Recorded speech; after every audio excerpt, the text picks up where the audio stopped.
I know some people aren't going to be able to make it.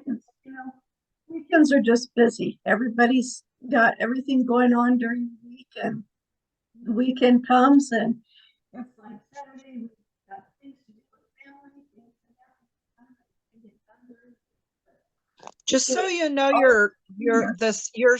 just so you know, Linda, your sound is cutting in and out.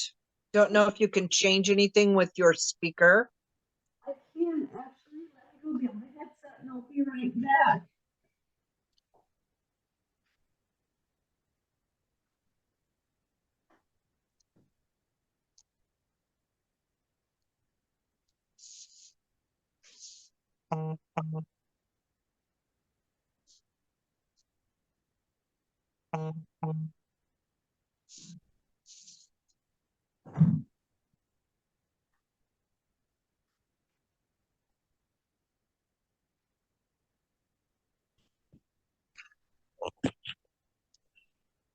Okay. Can you all hear me now? Is this better? Okay, that's better. Oh, good. Good. Go back to my podcasting set. The video Well, now, but I don't know what to do about that. I think it's my laptop. I got it used and it may be the speaker time's getting short. I use so much. I got so many pictures on it and everything. I fill them up fast. Yeah. Yeah. So I I bought your book and which it's free, but I'm trying to do the 5 stars. I don't know if you want to, I'll just figure that out later. Okay. Yeah. So I think what I'll do is I'll do some screen sharing with everybody right now. Okay. And there we go. And here you see on Amazon the book Henrietta, the Hutto Hippo. And lots of other little books there too. I have it small because what I've done is I have all of these tabs open. Let's see if they'll go. They may not with the Zoom, but it gives me an idea of where my book is ranking and all of the others. Right now, my book is what my paperback book is number 52 in children's United States biographies. And after a little while, I'll tell you why it's in a biography. I don't know. It's supposed to be history of the United States, but somehow it's the way Amazon has things set up. But we're going to try and get the ebook to #1 bestseller today. And I appreciate all of you being here and joining in. You're here twice. Yeah, I wanted to open it on my computer. Okay, yeah.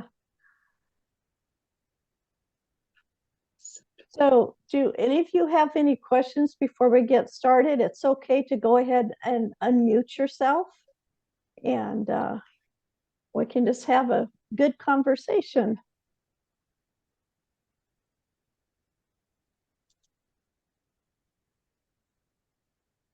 I really appreciate you being here. Angela's all the way from the UK. Lisa's here from the next state over. And Camilo, I'm not sure where you're coming in from, but I really appreciate you coming here, and I hope I'm saying your name the right way. Now, where are you at, Jeanette? I'm in San Diego, California.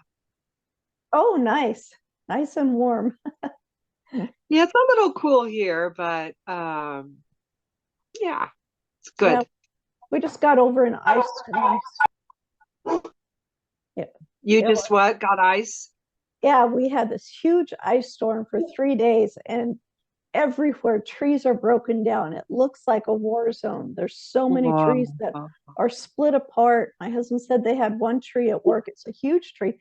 It's split into 3 sections. It's just awful. I went over to the town of Hutto yesterday. I'm about 15 minutes away from it. And all along the road, they've got the work crews out, they've got the roads cleared, but the trees are just, every tree is just busted up.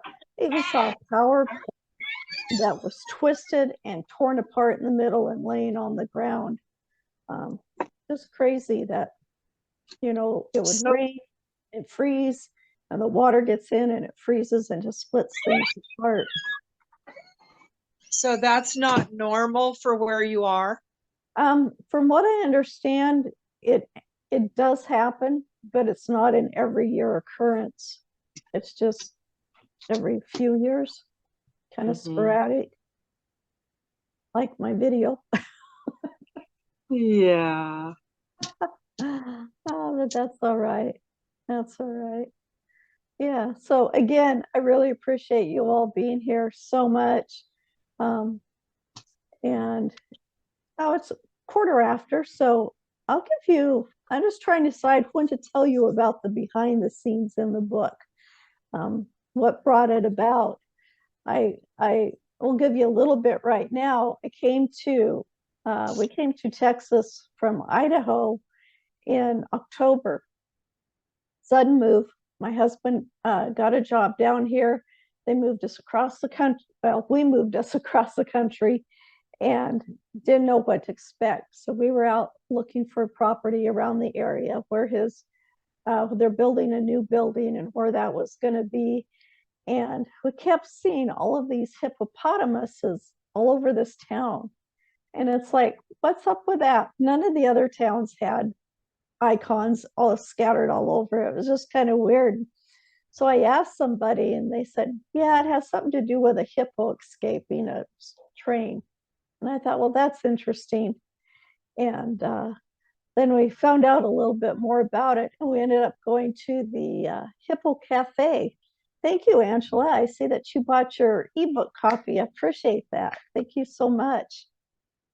So it just kind of one thing led to another, and sometimes you just get inspired where you're at.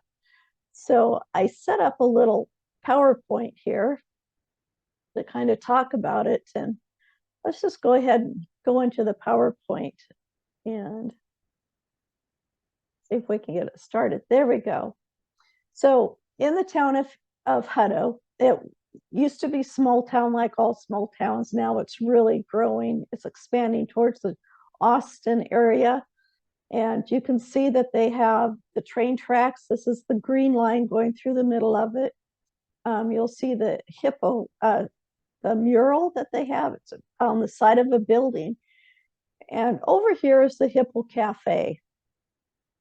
We didn't have an address, so we used the UPS store for a little bit. We saw the cafe and we thought, okay, local cafe, we'll give it a try, see what it's like. And it's actually really good food. We drove in, and what do you see? More of the concrete hippos. I mean, they are everywhere in this town. So we went inside this little cafe. And by the way, when the cafe is open, there are cars in the parking lot all the time. It is never empty like this. You go inside and you see ZZ Top. You see these big signs talking about the cafe and what they have. Um, and as you're rocking along, there's other guitars, other artists. There's murals of Elvis Presley, of Clint Eastwood. I mean, it's just a cute little place. Chairs everywhere. Um, they've got more murals, Yoda, little Yoda. It's just a fun place. And then they have these guitars on the wall. We thought they were real. They're so realistic. We thought the guitars were real. But what inspired me to write the story was this huge wallpaper they have on the back wall of this hippo. And when you're in the cafe, you cannot miss this hippo. I mean, it's like life size. It's just amazing. And I saw that. And then on the side where we were sitting, there's this mural that is too big to take with your phone because you stand against the back wall, it's still too big for your phone. So I kind of took it in two parts. And you see the steam engine train over on the left. You see the sign that says stop all trains, hippo loose in Hutto. And then, of course, you see the hippo in Cottonwood Creek. Now, I've had a hard time trying to find Cottonwood Creek, but I'm still working on that. I know it's there, I'm just not sure where. So with all of this creativeness, the energy around, there's no way I couldn't write. And I was so inspired. My husband's on the phone looking for properties, looking for rentals or places to buy. And I'm in there just writing my story. I see kids everywhere. Do you see the ceiling? The ceiling is a tin squares that are put up there. It's just beautiful. It's an amazing restaurant to be in. Even the little sign with a little hippo leaning against it. It was just, I just had to write. So I do what I always do. I get out my phone, I get my color notes app, and I start writing.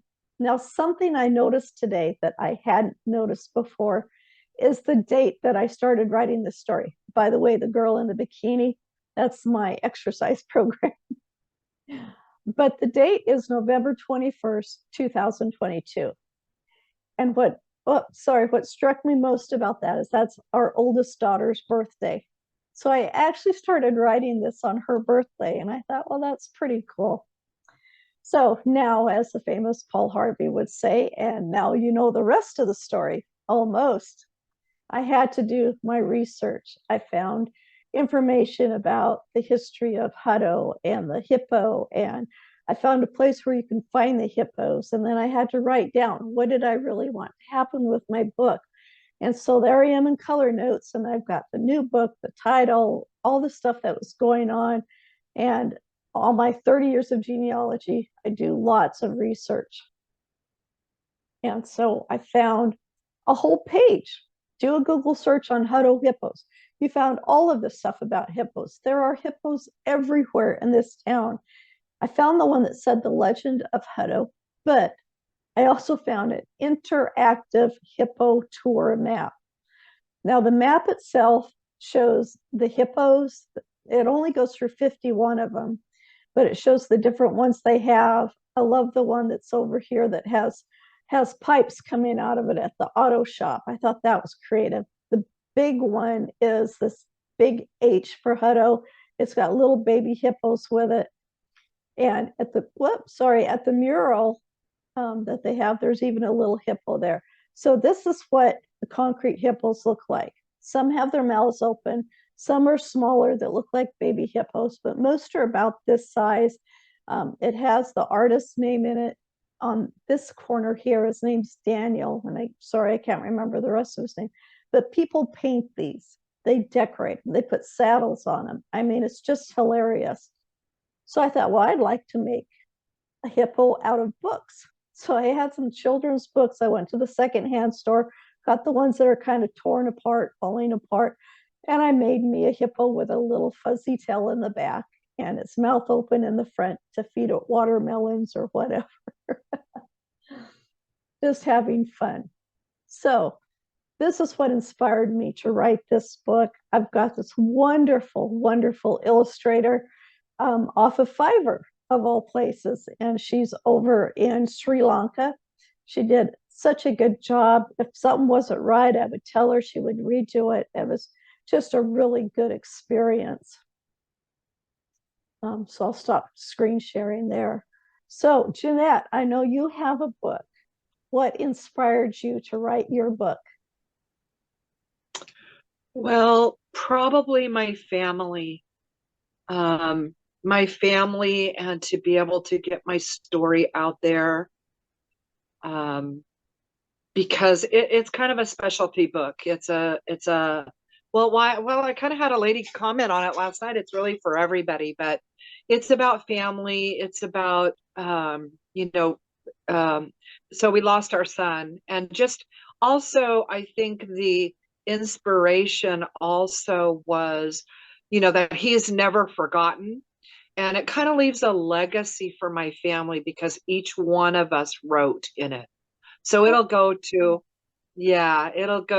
each, my son, my husband, and my adult son with children, and my daughter with children. So it'll go to my grandchildren anyway. So don't know if it started out that way exactly, but that's how it ended up. And to be able to help bereaved moms too, because it's just not a place that everyone understands, but we understand each other. It's true. A friend of mine, Thank you for asking. Oh, Linda. Thank definitely. you. I want you to show the cover of your book too. Oh. But my friend wrote about his son who was caught in one of the undertows of the ocean when he was 16. And yeah, I had no idea what a parent would go through. But go ahead and show your book. Yeah, and I wish I had the other one. You Oh, have to put it oh closer. no, yeah, There to you me. go. Um, yeah, And what's the title? it's Moms Who Grieve After the Death of Your Child. And then I have 8 ways to feel empowered, have hope, and to begin to live again. And there's my story, our stories in there, but there's different modalities that I've used to help me through my grief. And it's been 26 years Oh, since we wow. lost Evan. He was 14 years old. So, anyways, yeah. Yeah. Well, thank you. Thank you for sharing. I know this is my book launch, but that's okay. I know that that's Yeah. important too. Angela, Thank you. I know you're welcome. I know you have a lot going on. Is there a chance that you can unmute and tell us a little bit about the book Born to Shine?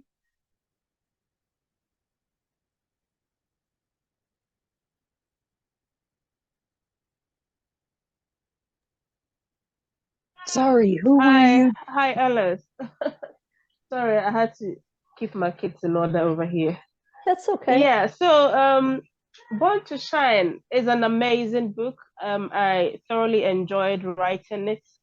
It opened my eyes to so many things that, I had overlooked as I was growing up.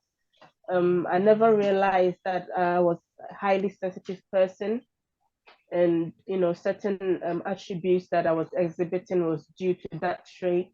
So when we started writing that book, it opened my eyes to so many things. It opened my eyes. I mean, I took the test, um, and the journey just continued from there. And a lot of the story and the empowerment that I have grown into, I've displayed it all in the book, and it's such a blessing to anyone who buys it and reads it. Oh, I agree. I agree with you. It was really opened my eyes too. I had, for most of you know that I have ADHD. I don't keep it a secret. I don't try to hide it. It's just who I am. And going back and looking at what a highly sensitive person is, what an ADHD person is, and even though there's a lot of cemeteries, they both work with the dopamine in the brain. It's like, oh, I can actually now, after going through the book and working on it with you all, I can see the difference between what was being sensitive and how I reacted to it. And it really helped me to go through things now. I mean, to talk about this book launch, I would have been a nervous wreck, but I know that it's the sensitivity that's causing the problem. It's like, nope, you're not going to do it to me today. So you kind of take control of it, and you're the one who manages it. It doesn't manage you anymore. So it's pretty awesome. Thank you for speaking, Angela. Now, Lisa, I have to tell everybody, Lisa is my good friend. We pray every morning, every Monday morning together, and I love it. She's such a wonderful prayer warrior. Lisa, did you have any questions about the Henrietta the Hippo book? And I'll fix my video here. There we go. We fixed that. I just wanted to say how interesting. I was not aware of the town or the abundance of hippos. And while we're on this meeting, I've been Googling because I'm going to look at it more later. Thank you. You Oh, look yeah. beautiful and you're Oh, doing a great thanks. job. And it's so informative. I love that. Good Oh, job. thank you. Thank you. Also in the book, and I'll hold it up here. I don't know if you'll be able to see it. But I talk about in the back, I talk about some of the things. I have the story that tells about the circus train, the real story. So when I wrote my story, I didn't know this one. So after I read this, it's like, oops, I need to adjust some things in my story to make it line up. And that was actually kind of fun. It made it a little more interesting. I've got, did you know there are over 3,000 hippos in Hutto? And then I have the picture that I took. And it says, did you know there is a Hippo Nation Friday? Hashtag Hippo Nation Friday in Hutto. So every Friday, you wear orange to help spread the positive vibes, and you take pictures yourself and do hashtag Hippo Nation Friday. And then they're having a World Hippo Day in Hutto. Now, Hutto is the only place in the United States of America that has a hippo as its mascot. I mean, that's pretty amazing right there. So on February 15th of this year, just 11 days from now, they're having a World Hippo Day. And I guess it only lasts for about 2 hours. It says they feature hippo activities, there's merchandise, there's books, there's music. They even have a premiere of a short documentary film. So I'm real excited to see that. It says the documentary film is called Hippo Loose in Hutto, The Legend of Hutto, Texas.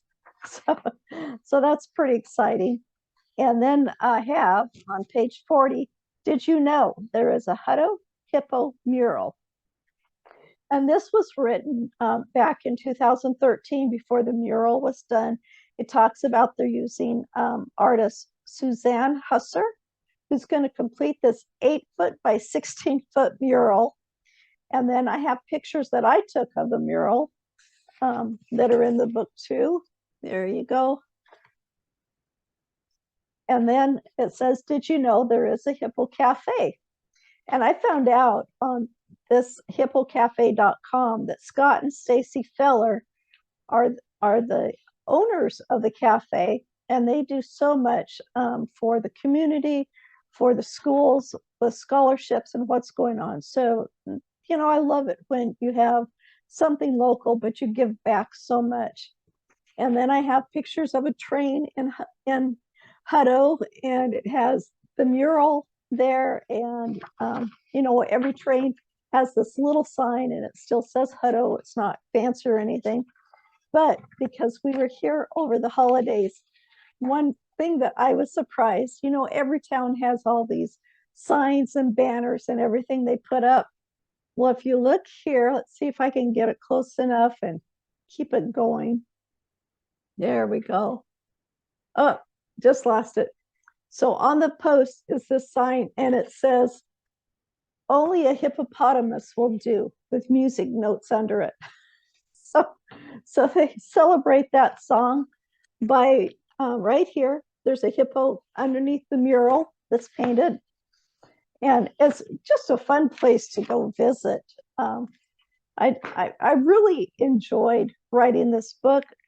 And to let everyone know, the cafe has agreed to let me put my book in their store, in their restaurant, and then they're going to help sell it for me. So that was a really big deal. I just found that out yesterday.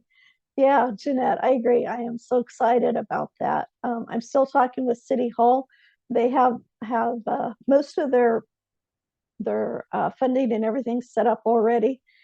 So I'm a little slow getting in on that, but I did give them my book, so we'll see if it gets to be a part of the celebration or not. But I was just really happy. The library said that definitely submit my books to see if it can be put in there, because they do is it called a vetting system, where they look at the books and see what they have room for, what is going to work with their town or not. So that's pretty exciting. So there's a lot of things going on with this book besides going to #1.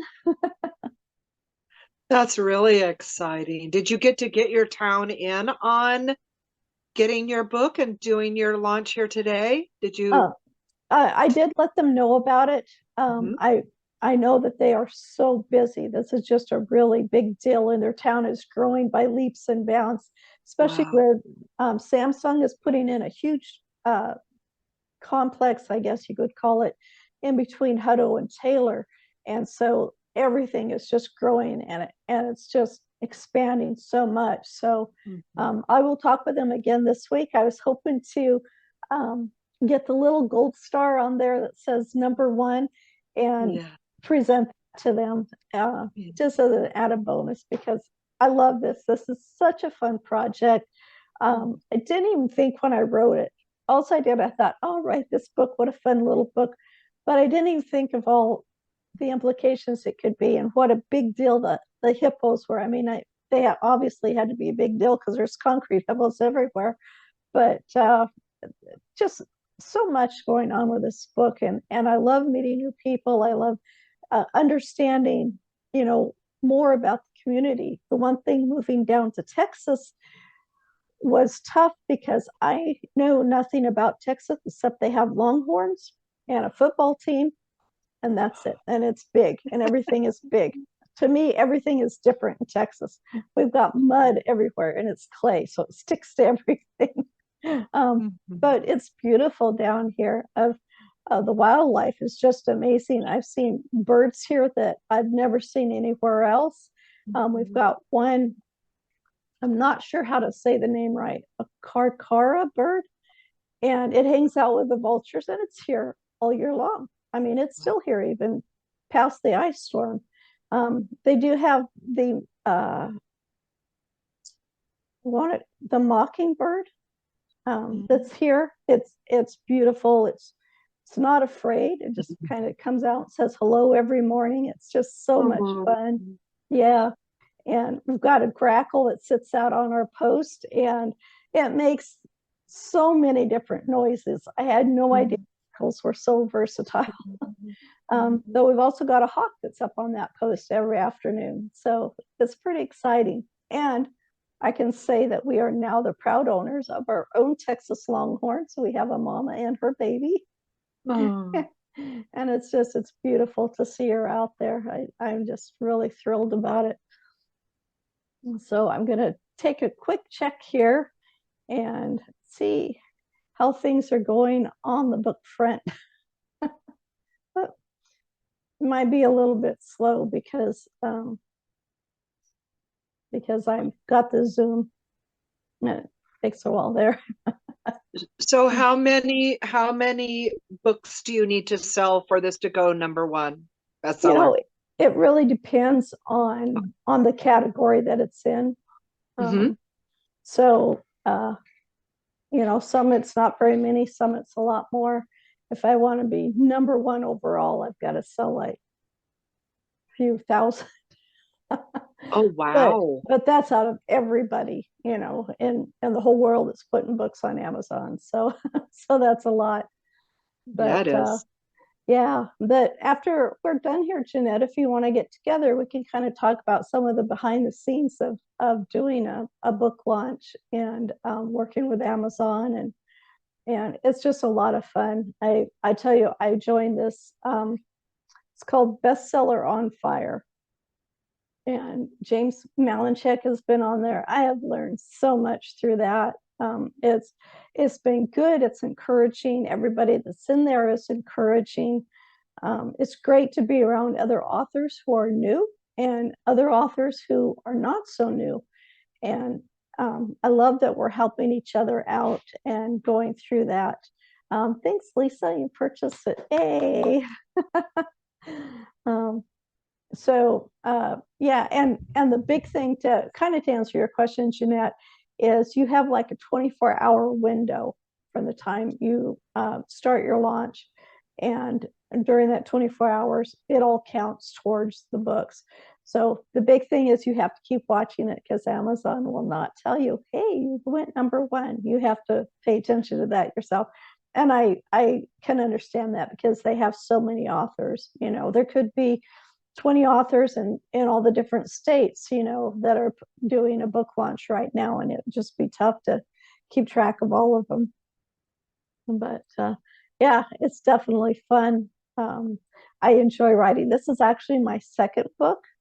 The first book, and I don't have a copy of it. Somebody asked for one, so I gave them my copy. But the first book was Writing Frogs in the Backyard, and it's one I wrote for my two of my granddaughters. And because when I went to stay with them, it was frog season. Their dad would bring home tadpoles from work, from the little puddles at work, bring them home. They'd put them in their little pond, and they'd get to watch them turn into frogs. And so I just wrote a fun little book for them. And And I love doing that. And that's what got me started in writing, was writing stories for my grandkids. I would tell them bedtime stories, and they would want me to tell them the same story. And I wouldn't remember it because I had just made it up. 2 weeks is a long time for a grandma to try to remember what she made up. Sometimes when we're riding in the car together, I sing songs to them with what's going on with the radio, but I would substitute to their name and put in some things that they liked. And my one granddaughter said, "Sing that song for my mom that you sang to me." And I felt so bad because I couldn't remember the tune, let alone the words. And so I told her, I says, "Well, it's not a real song. I made it up just then." And she was crushed. She was like, "Oh, I thought it was a real song about me." And I go, "Well, it was at the time." So then we moved away for my husband's work again. We moved to a different state. And it was so hard to write or to tell bedtime stories to my grandkids over the phone. When you're there all the time, everything that's going on in their lives. So I started asking them about what's going on in your life. What have you like doing? What have you been doing? And then I would write stories, write it down with pen and paper, and mail it off to them. Sometime, and then I started putting them into books like on Vistaprint, Shutterfly, those kind of services. And I fixed my video again. And they loved getting the books. And the one book I did, I actually asked my daughter's friend if she would do the illustrations for it. And that's the Writing Frogs in the Backyard. My daughter said, "Mom, you have to get this book out there." I go, "But I wrote it for your kids. Nobody else is going to want it." She goes, "No, it's beautiful." And the illustrator was Hannah Falinga. She is an amazing artist, did beautiful work. This was not the kind of art that she enjoys doing. So she said, "Please don't ask me to ever do this again." And I said, "I won't, Hannah." It's a beautiful book. It's just a fun book. And that's kind of stories I like writing, something fun. It doesn't have to teach a lesson, even though they kind of do. But it's just sometimes you just need to enjoy reading, just to have the pleasure of reading, not always learning a lesson. The books I liked growing up were the ones that had a moral to the story, is this, because it helped my brain think that there's more to the story than just the story.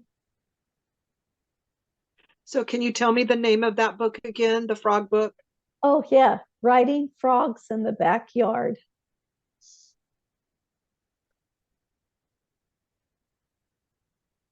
And I love right now, this time of year where I live, we've had a lot of rain, and the frogs, they sing at night. And I love that. So I think that's really cute that you wrote that book. I'm interested in looking at that for my grandbabies. Awesome. Thank you. Yeah. And I have to give Hannah all the credit for the illustrations. They're so beautiful. She did such a good job. And when I actually had Winsome Duncan from Peaches Publication in the UK published that book, and she loved it. She says, "You have to write more stories about," because it's about Holly and Robin and what they do. And so it's like, okay, so I have 7 other stories that I've got ready to go for that. But, not having the same illustrator, I'm not quite sure what I want to do with the book, because I want it to be just as beautiful as the other one. Or maybe these will be more cartoony, I'm not sure. So there's just a lot that goes into producing a children's book, and children's books are formatted different, they're set up different than like the Born to Shine book, or any of my other books like Modern Day Miracles Experienced by Ordinary People. That's an anthology book that I did. And I can't say that I did it, because it took 7 other authors to come together and give their story and put in there. Now, I've heard some people say they don't like anthologies because the stories are too short. And so when I do my anthology books, because I have that one, I have the Giving book, I've got 2 other books that I'm working on. When when I do mine, I want somebody to tell their full story. I don't want it just to be, you have one page to say whatever you want about this topic. And I think people need the whole stories. That's one thing I love about the Modern Day Miracles book, is that they are full, complete stories that these people experienced. It tells, you can read the emotion that they have going through this and retelling their story again. It's just a wonderful, beautiful book. And I do have a copy of that one. It's right here. And you can see the gold star. We went #1 with it. And it's just, it's, you know, it's not a real big book, but it's just beautiful. And it has their pictures in it, the different authors. You know, there's Marianne. Let's see. That's actually my daughter, the one that I wrote this children's book on her birthday. And let's see, there's Irene Bryant. She was the first one that I did an anthology book with, and I was really appreciative for her and what she did. Gina is in my book, and she is also in the Born to Shine book. So it's fun to do other projects with some of these people. There we go. There we go for Angela. You can see that she has written in this book too. And yes, Angela says we've been on some writing journeys together, haven't we? And has these cute little emojis. It's like, yes, we have, Angela. And I appreciate the heart that people put in. Oh, I have the giving book. As you can see, the giving book here also went to #1. And this one, Angela has written in the first one. This one is one that I put on.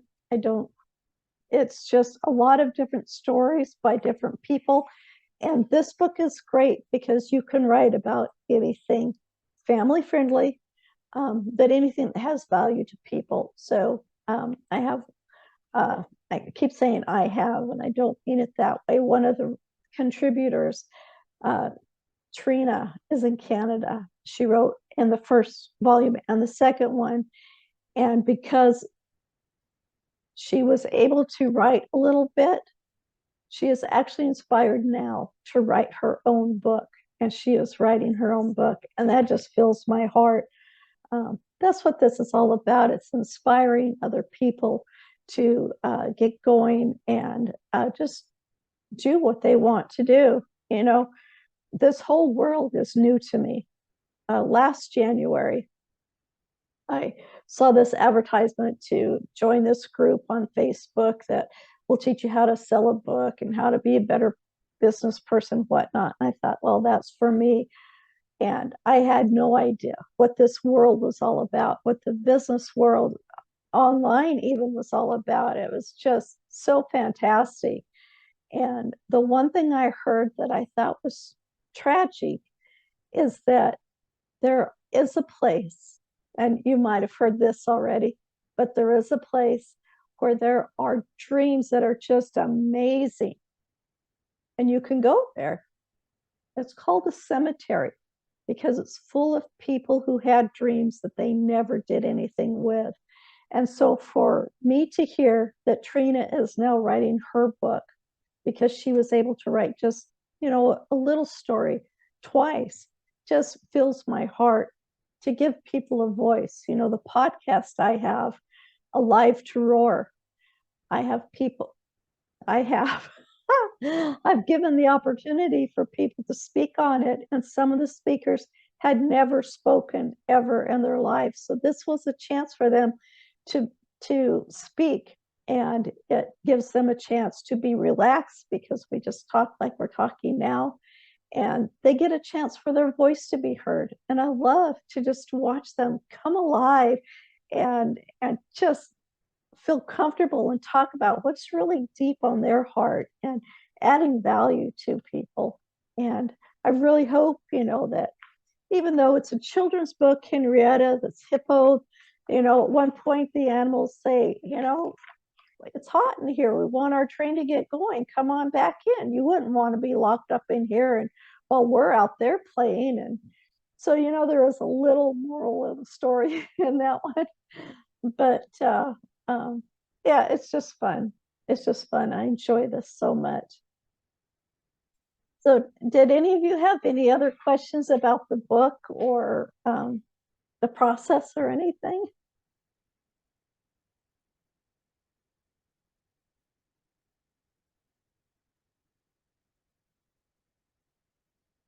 I do want to say I really appreciate everyone's support. This has just been enjoyable. People I've been talking to and that I've met locally here, I've shared the book with, and they're like, this is so great. I can't believe nobody's done this yet. So that made me feel good that I'm able to present something that maybe they've been wanting to do and they haven't. And maybe we'll get some more hippo books written and published. So I think that would be wonderful. Well, I see our time is getting a little shorter here, but let's see if I can do a quick redo on the internet here and see if I can find my book and what's going on with it.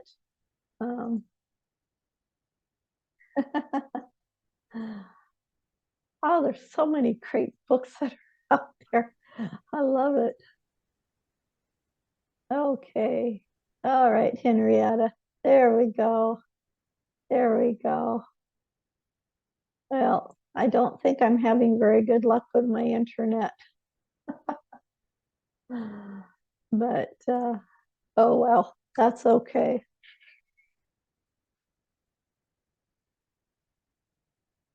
So Lisa, were you able to find anything on Hutto and the town of Hutto, Texas and the hippos?